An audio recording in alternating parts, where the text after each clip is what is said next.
100.0 grams of iron 3 chloride.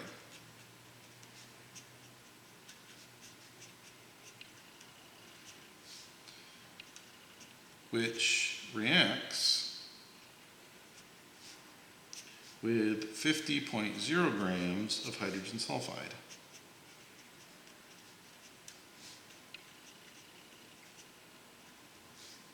A, write the equation. B, which is the limiting factor.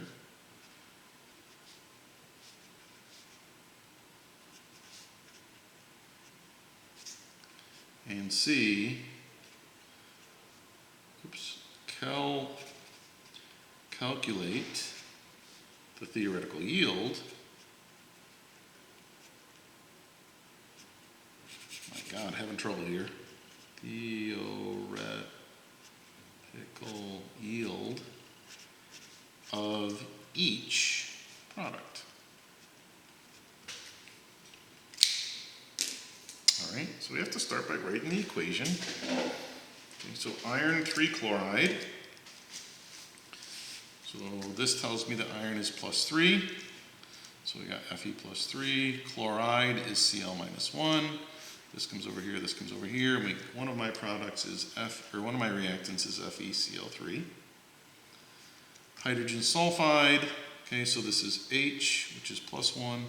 Sulfur is minus 2. This comes over here, this comes over here, and we get H2S.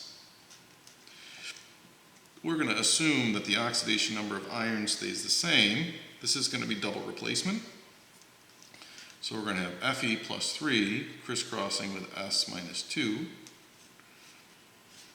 And we get Fe 2S3. And then we're going to crisscross H and Cl. H is plus 1, Cl is minus 1. This comes over here, this comes over here, and we get HCl. Okay, then we have to balance it. Let's see, one iron, 2 iron, so let's put a 2 there. So now I got 6 chlorines. Let's put a 6 here.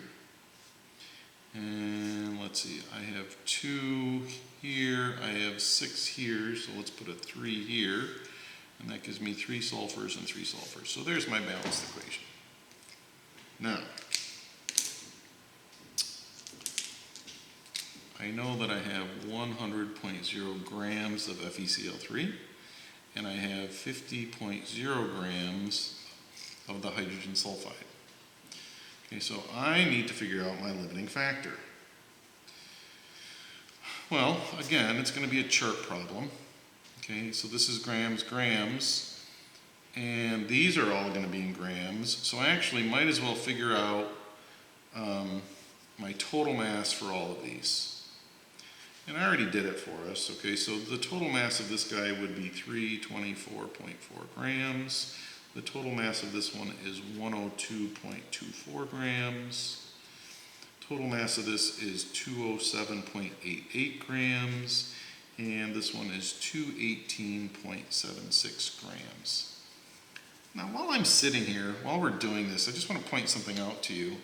Law of conservation, remember, mass has to be conserved. The total mass on this side better equal the total mass on this side. So if I add these two numbers up, okay, it better equal these two numbers.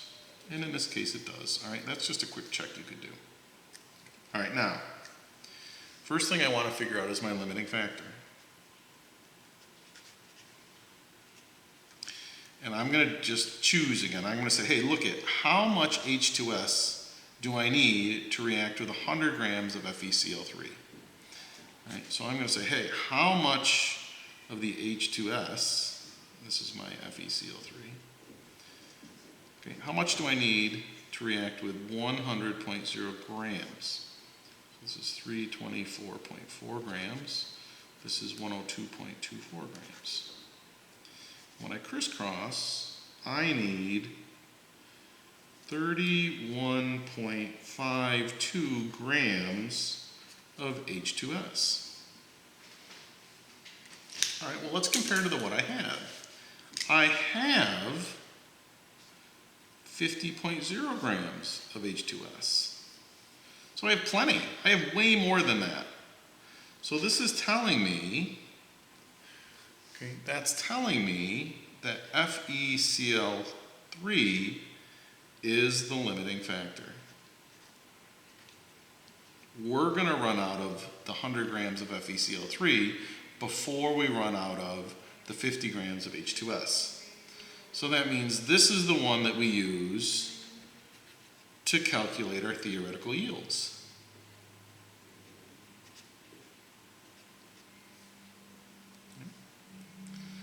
All right, so let's do Fe2S3 first. So I'm going to use this ratio, 100.0 grams over 324.4 grams equals X in grams over 207.88 grams. And it turns out that I will get 64.08 grams of the Fe2S3.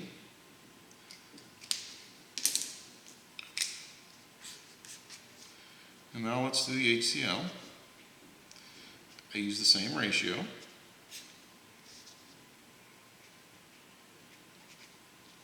I want to know how much HCl I will get.